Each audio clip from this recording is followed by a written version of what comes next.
Beautiful. మీకు శుభార్త. ఏమిటో judge గారి అబ్బాయిని మీరు తేలిగ్గా వదిలేశారు కానీ నేను మాత్రం వదలలేదండి. ఓయ్, మా వాళ్ళు పట్టు పట్టేశారు. ఈ దెబ్బతో అబ్బాయి గారు ఓ 7-8 లోపల ఉండాల్సిందే. ఏడు షోలేవో, ఇవేమంత పెద్ద తెలివితేటలు అనుకుంటున్నావా? అతను కాస్త మొండికటం అనుకో, అయినా న్యాయమూర్తి ముఖం చూసేనే మనం అతను వదిలేయాలి కదా. నా ముఖం చూసి ఎవరిని వదలాల్సిన పని లేదు.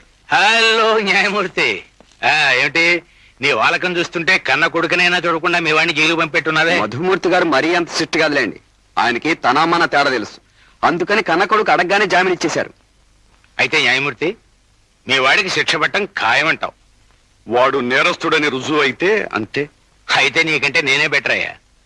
చూస్తూ చూస్తూ కడుపును పుట్టిన బిడ్డకు శిక్ష చెప్పడానికి నీకు నోరు ఎలా వస్తుందయ్యా?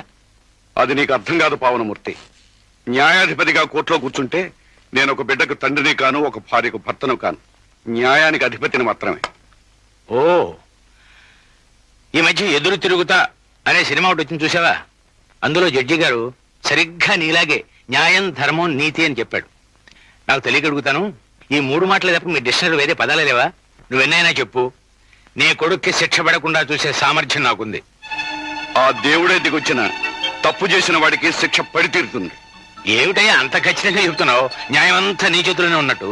ఇదిగో, నువ్వు న్యాయానికి మూర్తి అయినా నీ న్యాయం చట్టం పరిధిలో సాక్ష్యానికి బానిస. తెలుసుకో, మేము శిక్ష వేయించాలన్నా వేయించగలం, తప్పించాలన్నా తప్పించగలం.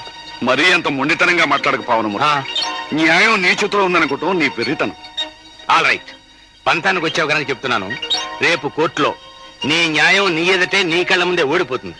నువ్వు దోషి అనుకున్నవాడు నిర్దోషి అవుతాడు. సామర్థ్యం ఉంటే నీ న్యాయాన్ని గెలిపించుకో. చూస్తాను. చూస్తాం. అయ్యా, ఓరి నీ అసాధ్యం గల, అప్పుడే మొదలెట్టావా? ఏం చేయమంటారు చెప్పండి. మీరు మా బావగారితో చాలా అనవసరమైన విషయాలన్నీ మొదలు పెట్టారు. నాకు బోర్ కొట్టి ఇది మొదలు పెట్టాను. సరే, మీ మేనల్లుడికి శిక్ష తప్పించాలంటే ఏం చేయాలంటావు? చాలా సింపుల్. ఈ అప్పారావు గారిని ఒక్క నొక్కు నొక్కితే చాలు. నొక్కు. అయ్యా, నాదే ఉందండి. మీరు 2 అంటే 2, 3 అంటే